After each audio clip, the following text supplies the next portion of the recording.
Okay, moving on to Baylor. Should be a fun game in Waco on Saturday night.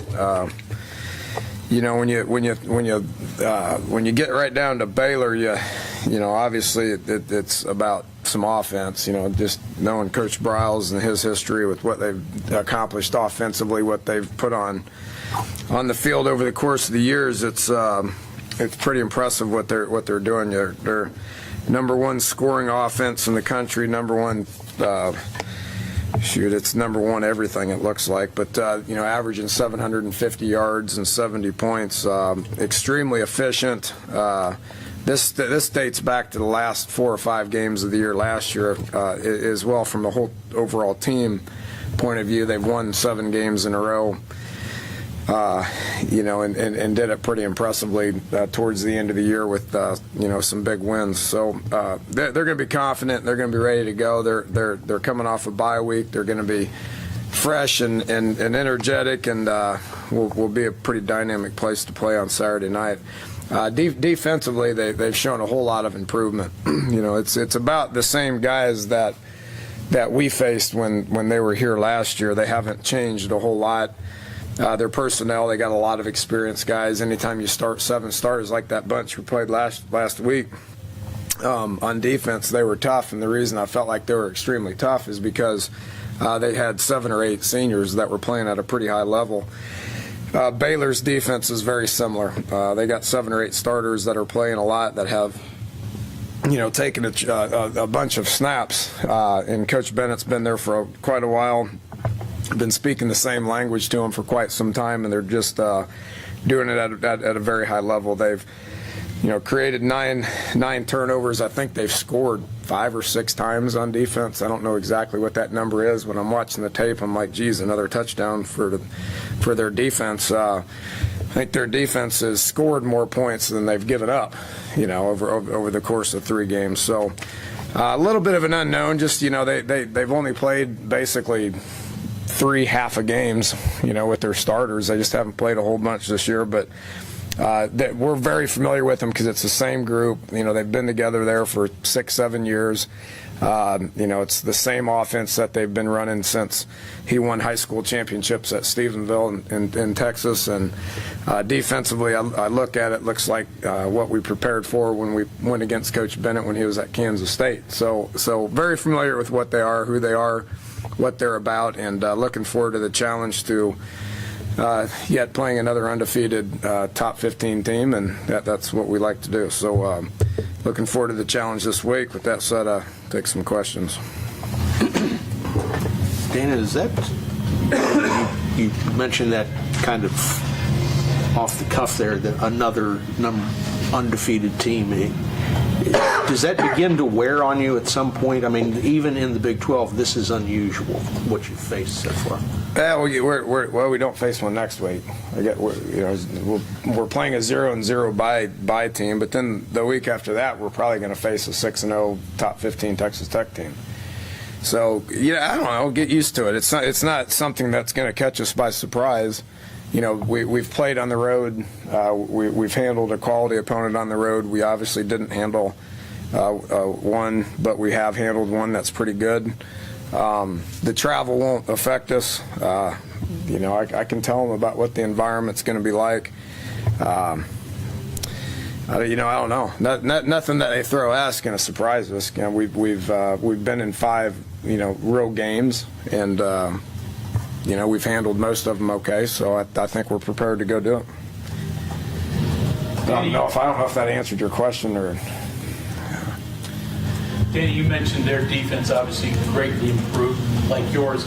Is it just a simple explanation of experience, or is there something else that they're doing defensively? No, they changed some things up for what they did against us last year. Some of the things they did against us last year, I don't think was in their comfort zone very well. They fixed whatever problems occurred. We had a good game that day. I mean, Gino was on, and we got behind them and made some big plays.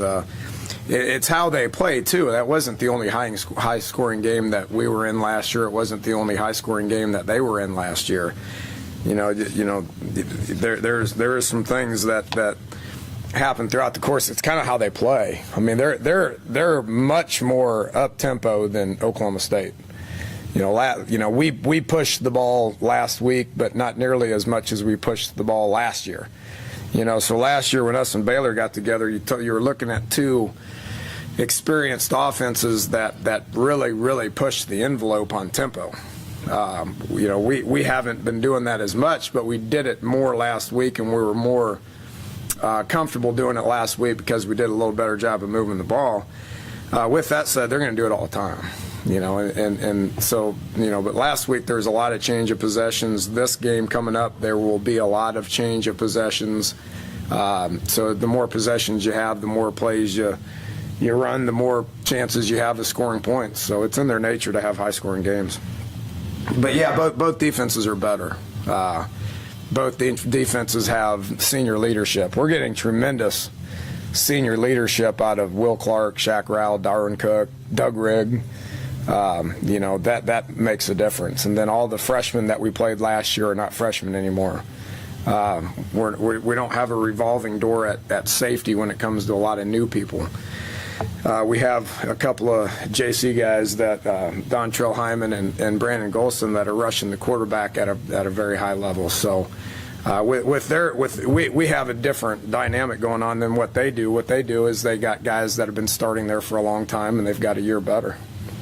Are you at all surprised by what they're doing offensively, considering they did have some turnover at key spots and being able to kind of seamlessly make that transition for them? No, because here why they had some turnover, but this is his 7th year there. I forget. I should know this because I replaced him at Houston. 1, 2, 3, 4, 5. This is their 6th year. His 6th year. So he's a program builder. He does a great job of building the program, and he had that mentality since day one there. So they've given them a lot. They've improved a lot of their facilities. They got, from what it was when he first got there to what it is now is night and day. And 2 years when we go back, it'll be in a brand new stadium as well. You guys are going to see the one that they have, and you're going to go, what's wrong with this one? But they're improving it for specific reasons. With that said, the people that he's replacing the guys with are guys that have been in the program. When RG3 left, they replaced him with what was the guy's name last year? Yeah, with Joey Florence, who had been there as a 5th-year senior and played at a very high level. They lost a receiver to the NFL, and then they replaced him with that number 2, Terrence Williams, is a great player last year. He leaves, and they replace them with this Godly kid. They're all guys that have been in the program. They're not going out trying to quick fix it like we had to do this past year because we didn't have the numbers that we needed to have in order to be successful. So, kudos to him. And then they're replacing Florence with Bryce Petty, who's been in the program for 3 years. So they got guys that have been in the program, and when guys leave, they replace them with guys that have been sitting in those meetings and practicing the way that they practiced for over the course of the last however many years. They've played one game, or going to have to play one game in 27 days. What are some of the issues there that you have to consider with that? Them? Yeah. I don't know. I wouldn't like it. I don't know. I don't know how he does it, to be honest with you. He was on staff with me at Tech, and we did what we did at Tech, but I don't know how he changed it from them and all that. He's always been better at the end of the year. He understands kids. He understands how to practice. He understands how to keep them fresh. If they've dealt with some scrimmaging and stuff, I'm not sure. Right? Yeah. Yeah, that's always an issue with your off week, with your bye week. How do you handle a bye week as far as keeping your guys fresh, as far as keeping your guys the timing good, and you want to heal people up. I'm looking forward to next week with our bye week just to get some guys healthy and to rejuvenate some people, coaches and players included. Whether it's an advantage to them or not, I don't know. I know you haven't had a chance to evaluate them yet, but any insight into Ford or Clint, their injuries, and your feelings on their ability this week?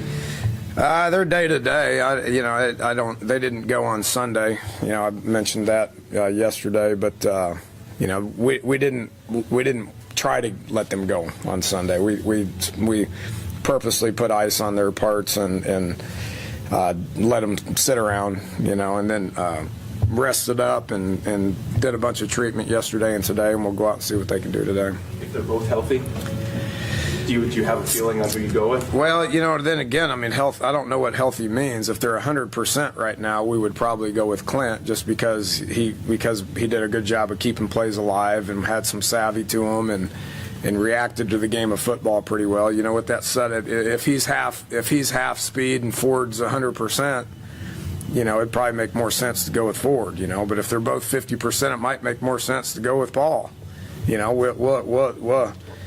Well, that's why you practice on Tuesday, Wednesday, Thursday, and you got in the game of football, if you're injured or healthy or what your percentage is makes a big difference. Danny, correct me if I'm wrong here, but you've never had a quarterback get injured before. I think I remember that from your very beginning press conference. Yeah, that's accurate. We've never had one miss the game. So I told Ford that last week. I said, "You're the first quarterback that's ever missed a game, big and strong, my butt." He thinks he's all big and strong and tough, but he's the first quarterback that's ever missed a game. Opportunity arose for Clint to get out there and play ball. He did a good job, and will continue to get better. I lost several years off my life with the communication. He's a long ways away from being able to operate our offense the way I want him to operate our offense. With that said, he reacted to the game well and was glad he did. Put us in position to win. But we'll evaluate those guys Tuesday, Wednesday, Thursday, and see where they're at. Did that answer your question? Yeah, very good. I'm not a doctor, obviously, but torn pectoral sounds really serious, and usually that thing needs surgery or whatever. It's not ripped from the bone. If it's ripped from the bone, then they can surgery or something. I don't know. I'm not a doctor either, but it either works or it doesn't. And his range of motion is better today than it was last week. But it has to, and it's not going to heal itself. It's going to be ripped forever. So the soreness goes away and you just play through it. Two things, Dan. It sounds worse than it is. It's really just has to heal and then it'll be fine. Two things. First, when do you have to have a quarterback practice so he can play on Sunday? With these guys, they need to practice Tuesday, Wednesday, Thursday, because we're dealing with three guys that are just so inexperienced. So if they can't practice Tuesday and Wednesday, I doubt I'm going to put one of them in there on Thursday to play on Saturday, just because these guys need the reps, and if they don't have the reps throughout the course of the week, I'm not going to feel very good about it. The other thing I wanted to ask you, and I don't know if you can run me through this or not, you've talked about the communication and how difficult it was. Can you give us an idea of not give your signals or anything like that, but what goes into communicating a play from the moment the last play ends? Well, yeah, I get it. It starts with, view it as learning sign language. Just try to learn the sign language of the alphabet. Well, how long does that take you? You can probably learn it in the course of a week, just the actual sign language and all that. So that's step one, just learning what the signals are and what they mean. And then from there, it's just you got to process the play. So I give him the play, and then he's got to process it, okay? And then he's got to make sure the personnel is right, where people line up, get them lined up, get it communicated to the O-line, get to the line of scrimmage, relay the cadence, go through the cadence. You may have motion, you may have a change snap count. You may ease it and you may change the play altogether, which he has no clue how to do that at this point.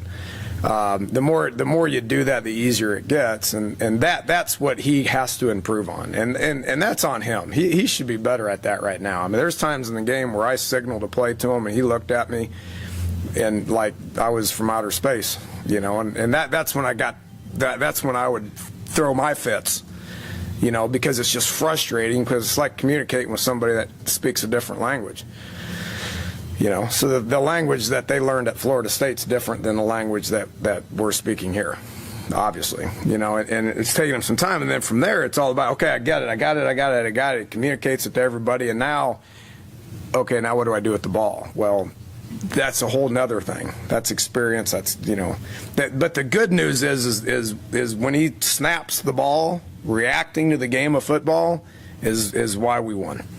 When during the fall did you realize you had a long way to go in the communication process with him? I'd say it had been day one, practice him. He's been here since August 1, so, you get to a point where we had to make a decision and just go with it, obviously. I don't think anybody would been happy losing to William and Mary. So he'll get better with that. And me and him been practicing it all week and stuff, and we just walked by each other. And I had a real good one for him the other day, but hopefully y'all didn't see that one.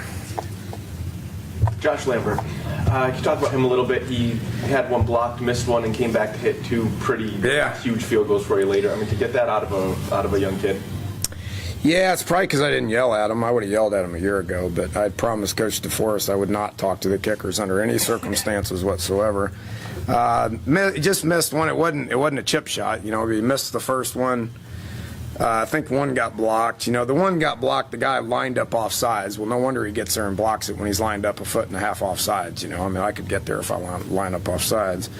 And then we had penetration in the middle. Their PAT block team was the best I've ever seen. I mean, they had pressure on the inside. Marquise, bless his heart, got blown up every snap. They had the stuff coming off the edge with number 4 and number 11, who are tremendous at it. I've been doing it for 4 years. They just got pressure and they blocked it. So yeah, that's frustrating. But for him to be able to block all that out and then go out there, and the whole PAT field goal team be able to just dig in and keep them shielded and punch 2 or 3 of them through in the second half was big. It means we're getting better. Did you really have to promise not to talk to the kickers? Or I did. I actually promised them. I promised them I would not talk, and I haven't. What about your punt returners? Are you talking to them? No, after looking at it, I was more frustrated than y'all with our return game. I can assure you of that. After looking at our punt return, their punter sprayed it. I mean, he kicked it 3 miles in the air and it only went 15 yards. He sprayed it everywhere. So I don't know what exactly their net punt was, but it wasn't nearly as good as what our net punt was. Okay, so we checked that off as a win. Now, Jordan, he made a mistake, right? He lines up on the 10, and if you back up, you don't catch it. That's kind of the cardinal rule in punt return. Well, I'll be darned if you didn't back up 7 yards and catch it. Coaching error. Well, we worked on it Sunday night, and we put him on the 10-yard line. We punted, and he backed up, and then he had to get out of the way so he wouldn't catch it. I thought Ronnie's confidence on punt returns was okay. He's getting there. He's catching it. Kick return is a different story. I think our returners on kick return are garbage. It's not the front line, which a lot of times if guys catch it and they run and they get drilled, well, now it's the blocking the front line people, the scheme, all that stuff's good. Kickoff return's 100% timing. You catch it and you run. And we have yet to find guys that can catch it and run. So we had open additions on Sunday night, and I would anticipate a couple of new people back there. That punter kicked in. Kick return. A kick. Yeah, you can't just plug people in to be punt returners. You get that's disaster. So the 2 that we've been working, we're going to continue to work with them, and if we get some fieldable punts, then hopefully we can get some yards. But again, what I look at is net punt. And our net punt for our punt return team was not a disaster. Our kick return was a disaster. Have you found someone to kick return? Well, there's about 6 bodies. We're going to work them again tomorrow. We'll work them again tomorrow, make a decision. But I would be anxiously awaiting, and I don't know who it's going to. It may take us Thursday to figure it out. We got about 8 bodies back there. We're going to watch them catch it and see how fast they can go forward. With the signaling with Clint, I'm assuming, obviously you work on it in practice, that's good, but if he's behind in practice, do you want him working on it outside, and are there things he can do like flashcards? Nah, we're under the 20-hour rule. But could he on his own, though, is what I'm saying? I mean, are there ways to, I mean, is that? Well, not really. Nah, it's really just me and him. I mean, it's like two people communicating, you know, and I gotta get better at it. You know, he's got to get better at it. We both got to get better at it. And then just through practice, through games, through experience, through communication, it's not just about signals. You know, it's not just the signals. It's getting the signals and then relaying it to everybody else. It's just part of being a quarterback. We do it a little bit differently than what he's used to, and we're going to adapt as coaches. He's going to adapt, and we're going to get better. Okay, thanks, Coach. Thank you.